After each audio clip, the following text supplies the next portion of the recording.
నమస్తే, welcome to our channel. ప్రతిపక్ష హోదా ఉంటేనే ప్రజల గొంతుక అవుతుందా?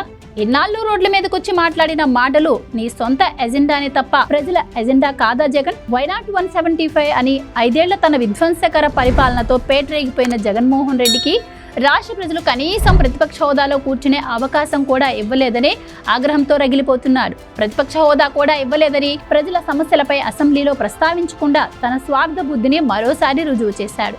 అసెంబ్లీకి వెళుతున్నట్టు ఫోటోలు, వీడియోలకు ఫోజులిచ్చిన జగన్ రెడ్డి అండ్ కో అసెంబ్లీలో గవర్నర్ ప్రసంగం కనీసం 10 నిమిషాలు కూడా వినడానికి ఇష్టపడలేదు. అంటే ప్రజలకు జరుగుతున్న మంచిని తాను జీర్ణించుకోలేకపోతున్నాడని స్పష్టంగా రుజువు చేశాడు. 11 సీట్లు అతి కష్టం మీద గెలిచిన జగన్మోహన్ రెడ్డి అడ్డగోలుగా ప్రతిపక్ష హోదా కావాలని అసెంబ్లీలో, కోర్టుల్లో చేసే హడావిడి చూసి రాష్ట్ర ప్రజలు నవ్వుతున్నారు.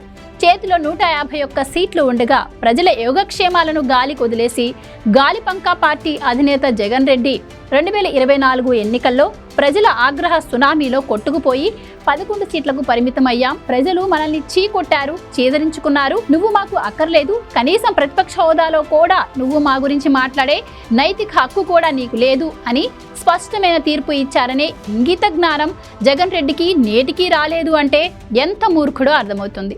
తాను అధికారంలో ఉండగా కనీసం 10% సీట్లు ఉంటేనే ప్రతిపక్ష హోదా ఉంటుందని చిలక పలుకులు పలిగిన జగన్ రెడ్డి నేడు 11 సీట్లు జోబులో వేసుకొచ్చి అసెంబ్లీలో ప్రతిపక్ష హోదా కావాలని కాకి అరుపులు అరవడం ప్రజాస్వామ్యాన్ని, ప్రజల దేవాలయం లాంటి అసెంబ్లీని అగౌరవపరచడం కాక మరొకటి కాదు.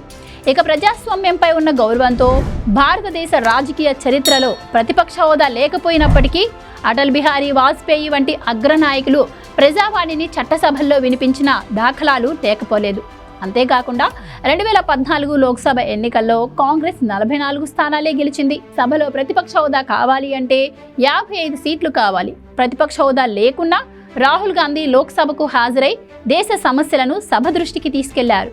ఏపీ అసెంబ్లీలో వెంకయ్యనాయుడు, జైపాల్ రెడ్డి, పుచ్చలపల్లి సుందరయ్య వంటి గొప్ప నేతలు ప్రజా సమస్యలను సమర్థవంతంగా సభ దృష్టికి తెచ్చిన పరిస్థితులు ఉన్నాయి. కానీ జగన్ రెడ్డి తన వితండ వాదనతో ప్రతిపక్షం ఉంటేనే అసెంబ్లీలో మాట్లాడతానని అనడం తనను నమ్మిన ప్రజలను వంచన చేయడమే.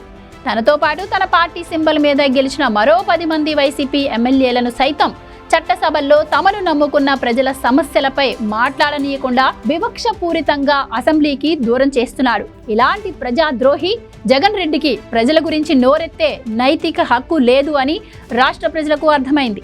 వేర్వేరు ఘటనల్లో రోడ్డు మీదకు వచ్చి ప్రభుత్వాన్ని నిలదీస్తున్నాను అని చెప్పే జగన్ రెడ్డి నేడు అసెంబ్లీలో తనకు వచ్చే అవకాశాన్ని ఎందుకు దుర్వినియోగం చేస్తున్నాడు? రాష్ట్ర ప్రజలకు సమాధానం చెప్పాలి. జగన్ రెడ్డి 2019-24 మధ్య ఆడిన డ్రామాలు ఇప్పుడు చెల్లడం లేదని తెలుసుకొని అసెంబ్లీలో తమ సభ్యత్వాలను కాపాడుకోవడం కోసం అటెండెన్స్ వేసుకొని సభలో కాసేపు హడావిడి చేసి పారిపోయాడు. ఇలాంటి బాధ్యత లేని జగన్ రెడ్డి అండ్ కో ప్రజాక్షేత్రంలో పనిచేయరు. వాళ్లకు ప్రజల గురించి మాట్లాడే అర్హత, హక్కు రెండూ లేవు అని గుర్తుపెట్టుకోవాలి. Please subscribe to Leo news for more videos.